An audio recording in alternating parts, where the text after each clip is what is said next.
Hello, everyone. Good morning, afternoon, midday, afternoon, morning, if wherever you're at in the world. This is College Coaching Network, and of course, I'm Mika. We are so excited to be able to get back on the grind of doing our Spotlight Lives. Today's session is special because we have with us MMA fighter extraordinaire, Mr. Mac Green Mayberry is In the with us. house. Yes.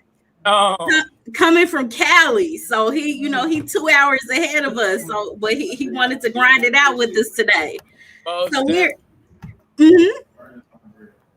We are certainly excited to have him for the 10-10 challenge today on our Spotlight Live. So, of course, as we always do, Claude is going to ask you 10 questions all about your very first job, and you get 30 seconds to answer each question. So I'm going to turn it over to Clyde. We can do intros and kind of go from there. All right, let's do it. Yeah, I appreciate it.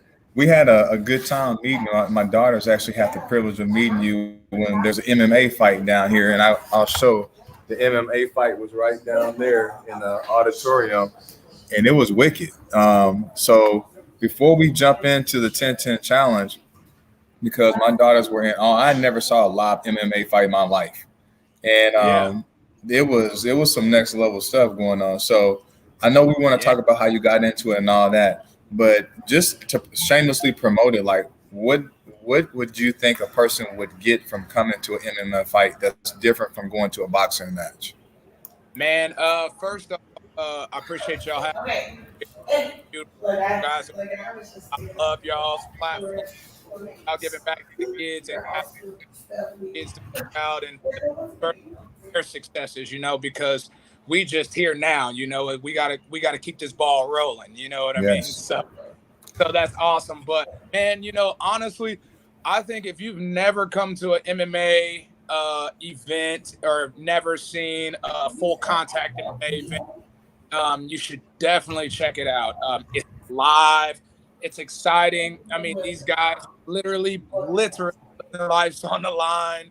And I mean, these guys are anywhere from 18 to 40 years old. I mean, there's all types of competitors in this game, guys, girls, young, old, college athletes, guys on the couch, so that's what makes it interesting. It's all walks of life, guys and girls putting it all on the line to achieve their goals, and it's an extreme sport, but gamble big, win big, play hard, bigger. So Yeah, it was crazy, Matt. Because before we jump into the questions, like when you came up to the suite, my daughter and her friends from the volleyball team, they were like, "He's really one of the fighters." I was like, "Yeah, for real, he's the real deal." And I heard, like when you first started, so I will go into that part.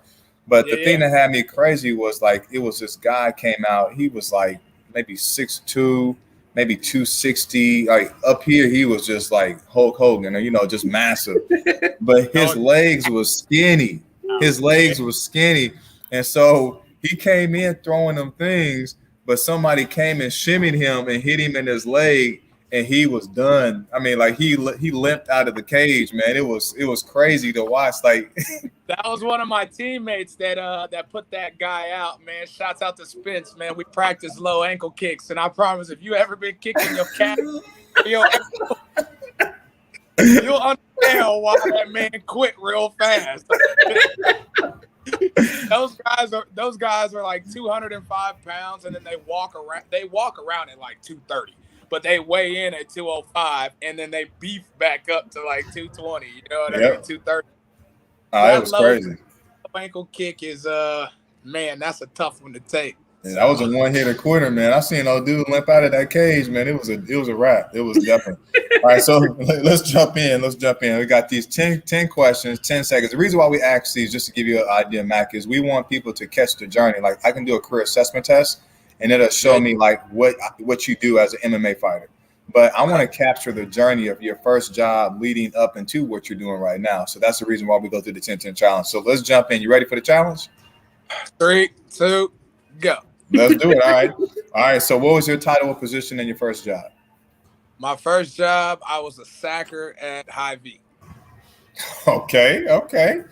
SAC or Hy-Vee, and I know some people that actually worked in sacking. So, what was your hourly pay in your position as a sacker? I made $7.50. 750. You know what?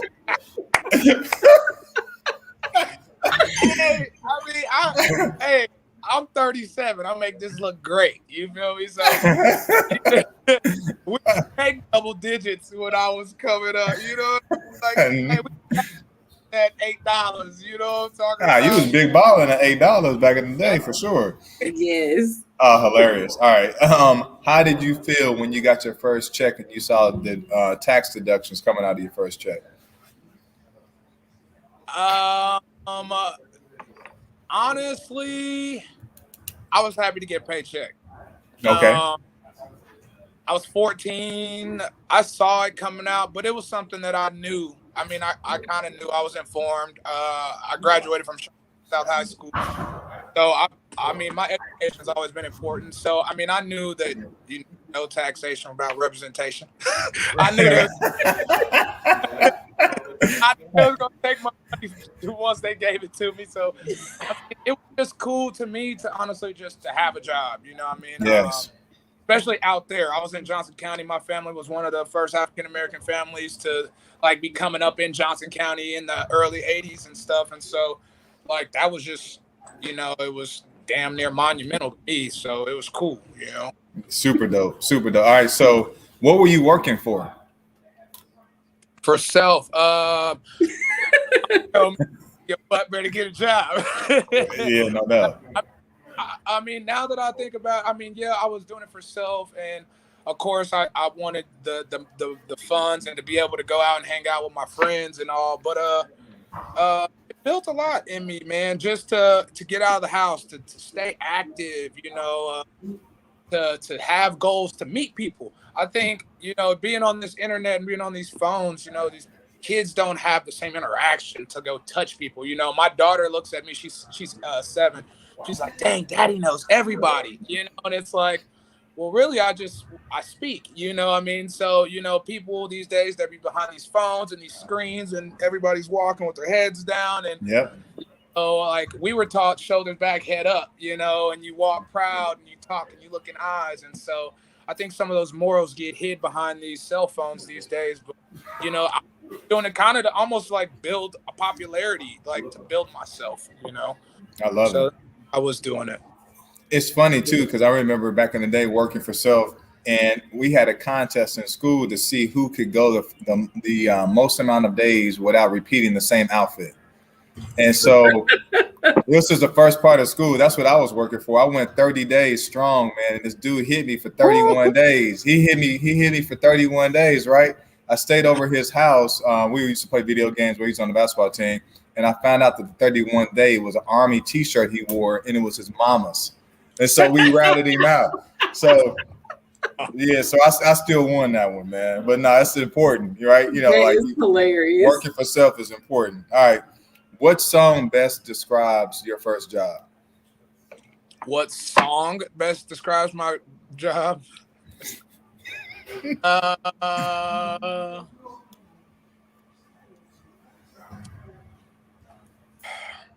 So I've been listening to a lot of Larry June lately, from the Bay. So he's got a song called Organic Work. And it's just like, I'm putting that work.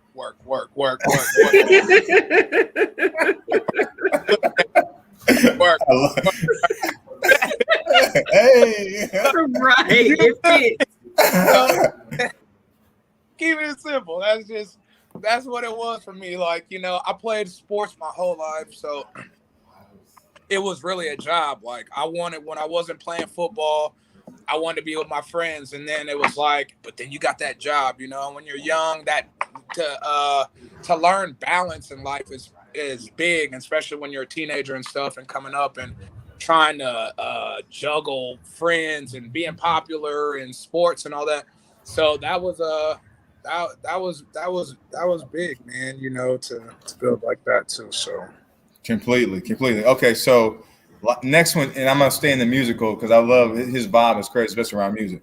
So back when in your first job, what song was popular during the time of your first job?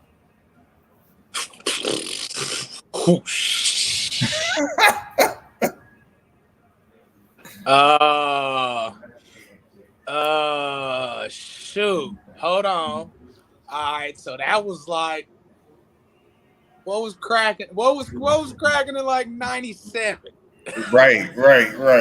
Oh, look, I'm a music buff. I love it. Right. Tupac. Hit 'em up, Yes. Tupac. Yeah, Hit 'em up, Tupac. Hit 'em up. Yeah. You know, that Jeezy was just being born. Hey, Drake wasn't even around yet, probably. Drake might have still been on Nickelodeon. Yeah. Drake was on Similac.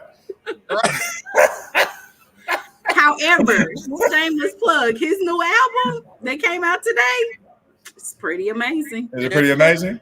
Yes, it is. He got that old school vibe on it, and he representing Texas on it, so I like it. Hey, Lil Flip popping. Lil Flip was super. Yeah. Lil Flip, man. Lil shout to Lil Flip, man. He's a dope guy, man. I got to do some work with Lil Flip coming up. Shouts out to Texas. I rock with Texas. I heard the contrary to Kanye. Yeah, I heard the same. I haven't even listened to it. So Yeah. Next question. Yeah, right. Exactly. All right. And what did you like most about your first job? Honestly, man, okay, so what I liked about my first job was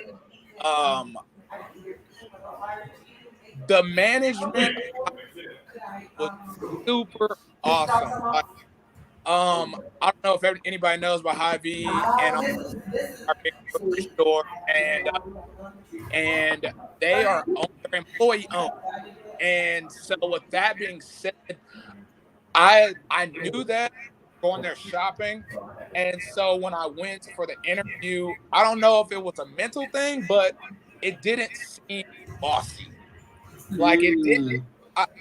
I mean, I had a general manager. I had authority. Don't get me wrong, but maybe it was a mind placebo or something. But it never felt like she was the boss telling me what to do. You know, it was always a good feel.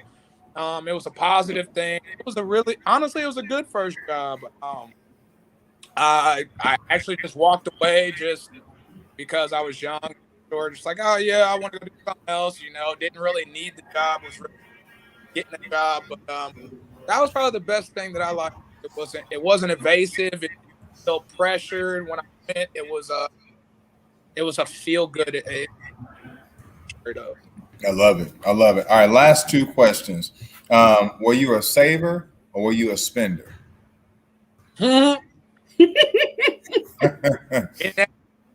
Spin that.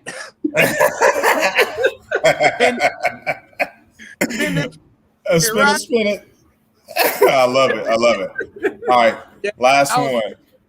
Now go ahead. You were what? I was gonna say we're spinning because we had Skateland on the weekends. So man, yes. I forgot about Skateland. Both of y'all, yeah. Yes. The weekend, so I had to get my suicide soda and make sure I had my Cortez's crispy, and I needed a new bottle of Stay Flow for my jeans. Oh, you are taking me back. Yes, I remember. Look, these kids will never know the art of ironing with Stay Flow. Yeah, presentation is key, young kids. We ironed for presentation. We looked nice even to go to the skating alley. You know, at 13, 14, we looked like kids in the military. You know what I mean? Oh yeah, it was real, man. It was real. And you was ironing the night before. Yes. Because your pants had to be all the way wet. Yes. For the Stay Flow to make them fully, crispy. Yes. For bread. Yes. And that was one of my first hustles, was ironing for people in the neighborhood. That was definitely one of my first hustles. Hey. Hey, we used to use sugar water. Yeah. Sugar water was fire back in the day. I messed up a couple jeans. I got in trouble for that sugar water. I ain't gonna lie. I tried that sugar water. It never worked right, man. Yeah, put probably too much sugar. You got to measure the sugar. Right. I'm making it like Kool-Aid, and That's not gonna work. you know how our Kool-Aid was. So Yeah, we don't measure any sugar in Kool-Aid at all. That's funny. All right, what was your last question? What was your most embarrassing moment you ever had on your first job? I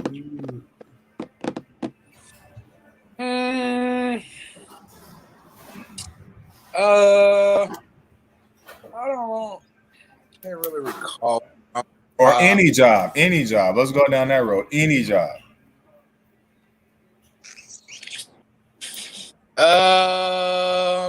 Embarrassing moment in a job. Or a funny moment. Or funny moment. I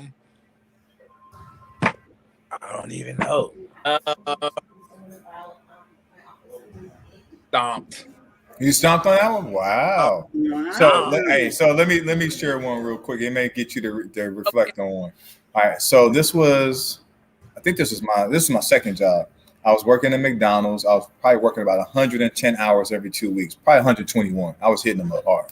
I didn't know about FICA and all that stuff. So I wouldn't know I was working it down about it. So I work and I'm walking to the job and the guy's dog jumped the fence. I think I told you this story before. The dog jumps the fence. I mean, he's behind the fence. And I'm like, he's behind the fence. So I'm talking noise. Yeah. And so he leaps the fence and then my hat falls off and I'm running out of there trying to get to McDonald's. And so I get there the next day and the guy that he lost his hat. And I was, I had my little initials in there. He came in there wearing my hat. No. Because it had my initial like on the side. So I'm sitting here like, well, how'd you get the hat? He's like, man, I was at the house and my dog brought the hat to me. And he was like, cool. So I don't know if he trained his dog to attack me for my hat. I don't know. But it didn't work out good for me at all. It didn't work out good. Yep. Yep. Well, you completed the 10-10 challenge. And so I definitely want to kudos you for definitely completing the challenge. So walk us through like how you went from being at Hyde and making $750 to now being a professional MMA fighter. Walk us through how that whole journey happened. Oh man. So growing up, I've always been in the sport. Started off playing football, collegiate athlete, played football at Coffeyville, played with my shoulder up. I had a tremendous class at Coffeyville. Played like literally my 3/4 of my class went to the NFL. Body went D1. Our running back, Brandon Jacob, running back for the Giants. John Joseph was my corner, just to name a couple guys. And so played with all those guys. And I came home. I played some semi-pro football, still in the whole football gig, but I was doing music. I've always done music my whole life. I love music. Always been a writer and creative and stuff like that. And so in between doing music, playing semi-pro, then the Kansas City Brigade was up and running at the time too. They were in their last season, which we didn't know the last season was happening. And I got a chance to be on the team, and then the season got canned in the middle of the season. And at the time I was heavy in music, so I was touring. I got a chance to open up for like Jeezy, Juvenile, Murphy Lee. I got with Lil Flip, Joel Santana. I was just really grinding, just super, super big on music. Going to Florida, I did a music showcase with a lot of the Maybach music guys, Rick Ross and crew. Wow.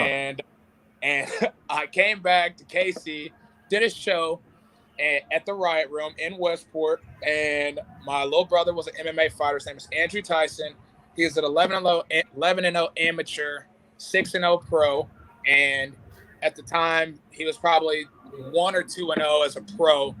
And he came to my fight, and I was sweating. I was performing, I thought I killed it. I had been on this role. I'm doing shows and shit and stuff. And he's like, yeah, bro. I got off and I hugged him. And I was like, yeah. And he was like, time to get your butt back in the gym. And I was like, bro, I killed it. He was like, yeah. He was like, but you need to get in the gym.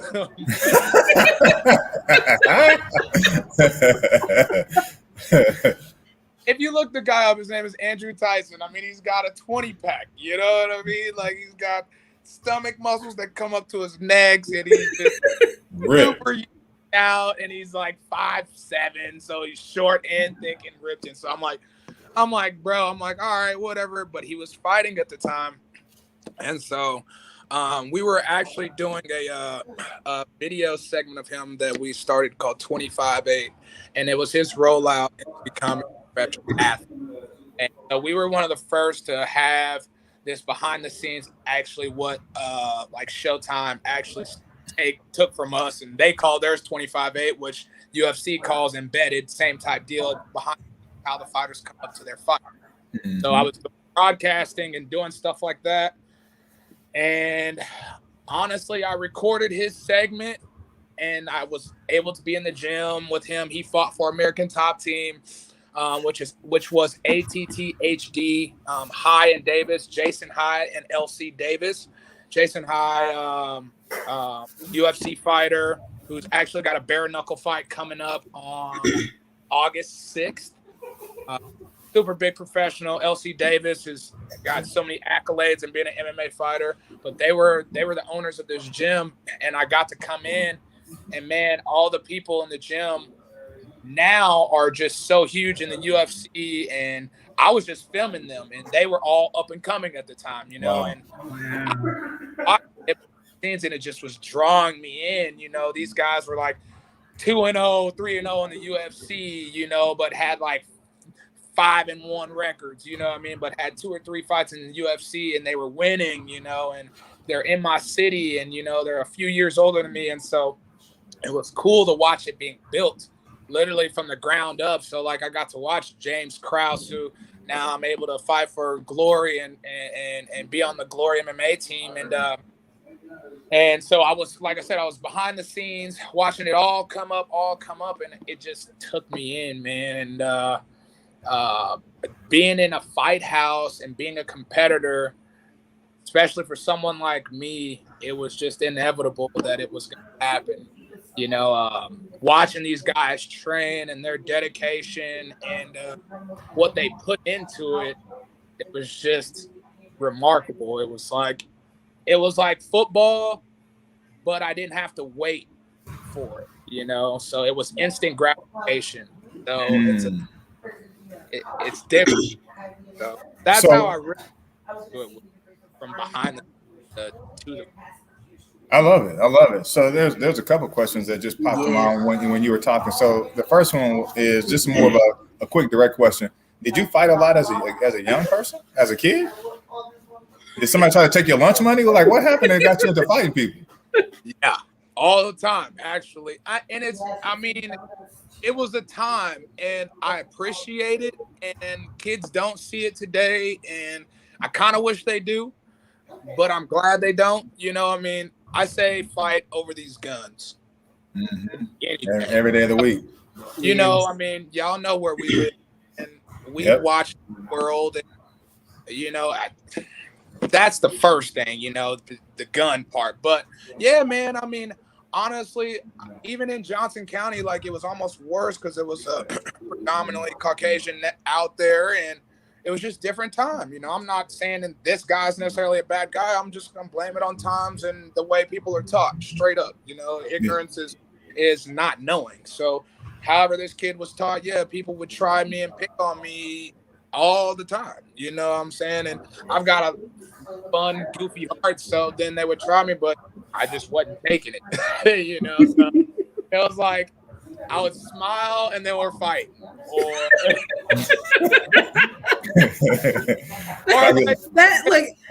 even the football field, they call me cheese because I'll be smiling and then I'm hitting you. So. I love it. That's pretty. So So Go ahead, Mika. You get ready to say something. No, I was going to say that's definitely, it seems like having this conversation with you and knowing that you're an MMA fighter is like your personality doesn't meet what people would perceive as the typical MMA fighter. So, what do you think? Because I'm sure it's that student out there that may be interested in MMA and may want to get in that, but maybe they feel as though their personality doesn't match getting into an industry such as this, because of course it is more than just fighting. Like, it's discipline, it's work, it's professionalism, it's business. So what would you tell that student or that person that's looking to kind of take your path and go into the world of MMA? First thing I'm going to say is know yourself, because it's not just MMA. What you don't realize is that's your whole life. It's literally on the line. That's a cage, and they lock you in there. Yes. And you're not getting out until you either say, I quit, help, or I'm dead. That's for real. I mean, it sounds messed up. So, like, I mean, don't go out there being like, I want to be a fighter. He seems cool. Like, have a plan, you know. That's the biggest thing with me is I'm not a fighter. I fight. Okay? I'm not an MMA fighter. I fight. You're putting that out there, Mika? I already see. Yep. That's dope.